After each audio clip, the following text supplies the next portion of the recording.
शुभ दुपार मित्रांनो. मी आज तुमच्या समोर आले आहे म्हणजे धोंडीराज जोशी यांची घर ही एक कविता आहे. सुंदर अशी कविता आहे. मला आवडली म्हणून मी तुमच्याबरोबर ती शेअर करते. तुम्हाला जर आवडलं तर तुम्ही माझं चॅनल सबस्क्राईब करू शकता. ओके. घर नाही चार भिंती, घर असते देखण्याकृती. घर नाही एक वास्तू, घर आहे घर म्हणजे आनंदी वास्तू. घर नाही नुसत्या खोल्या, घर नाही घरात हव्या भावना ओल्या. घरात हवा जिव्हाळा, घर ही शिक्षणाची पहिली शाळा. घर नाही नुसता पसारा, घर नाही केवळ निवारा. घर असते कहाणी, घराला असतो आपला चेहरा. घर शिकवते पाहायला, चालायला, धावायला.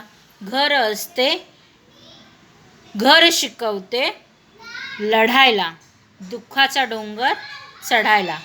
घराने असावे सावधान, घराने द्यावे समाधान. घराने ठेवावे काळाचे भान, जवळ करावी नवी मूल्य नवी ज्ञान. घरात आईचे अपार कष्ट, आजी सांगते सुंदर गोष्ट. घरात आजोबा गप्पिष्ट, आईच्या हातचे जेवण चविष्ट. या कवितेमध्ये सुंदर अशी कविता त्यांनी धोंडीराज जोशी यांनी सांगितली आहे. त्या कवितेचा अर्थ भावार्थ मी तुम्हाला आता सांगते. ओके. घर नाही चार भिंती, घर असते देखण्याकृती. घर नाही एक वास्तू, घर म्हणजे आनंदी वास्तू. या पहिल्या कडव्यात कवीने असं सांगितलं आहे, घर म्हणजे केवळ उभारलेल्या चार भिंती नव्हे, जिथे सुंदर कार्ये होतात, कर्मे होतात, ते घर असते. घर केवळ एक वास्तू नसते, तर ती एक आनंदी इमारत असते. दुसऱ्या कडव्यामध्ये कवी म्हणतो, घर नाही नुसत्या खोल्या,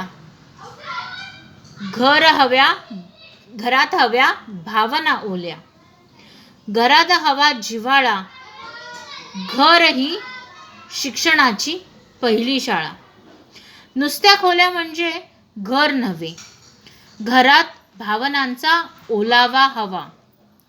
ओलावा म्हणजे प्रेम हवे, माया हवी, कारण घर ही शिक्षण देणारी पहिली शाळा आहे. बरोबर. तिसऱ्या कडव्यामध्ये आहे, घर नाही नुसता पसारा, घर नाही केवळ निवारा.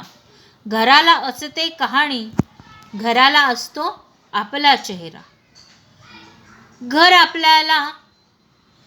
घर म्हणजे नुसता पसारा नाही, घर म्हणजे केवळ आश्रयस्थान नव्हे.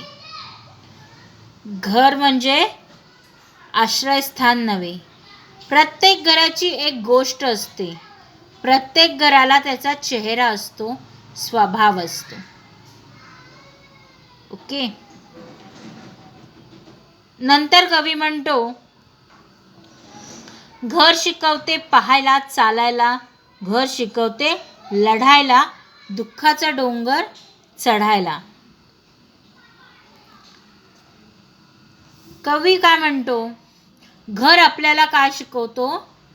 घर आपल्याला पाहायला शिकवतो, चालायला शिकवते, धावायला शिकवते, दुःखाचा डोंगर पार करून दुःखाशी लढायचं कसं हे शिकवते. घर दुःखाला कसे सामोरे जाते हे आपल्याला शिकवते. घराने असावे सावधान, घराने द्यावे समाधान. घराने ठेवावे काळाचे भान, जवळ करावी नवी मूल्य नवे ज्ञान. घराने नेहमी सावध असावे, घराने नेहमी सुख समाधान द्यावे, नवीन विचार द्यावे, नवीन ज्ञान द्यावे. आपलेसे करून घराने नेहमी काळाची जाणीव ठेवावी. ओके. आणि शेवटच्या कडव्यामध्ये आहे, घरात आईचे अपार कष्ट, आजी सांगते सुंदर गोष्ट. घरात आजोबा गप्पिष्ठ, आईच्या हातचे जेवण चविष्ट. घरासाठी आई खूप कष्ट करते. घरासाठी आईने खूप कष्ट सोसलेले असतात. घरात आजी सुंदर गोष्टी सांगते, आजोबा गप्पा मारतात. आईच्या हातचे चवदार जेवण घरातच मिळते. हॉटेलमध्ये वगैरे आपल्याला मिळत नाही. आईच्या हातचं जेवण ते आईच्या हातचं जेवण. ओके.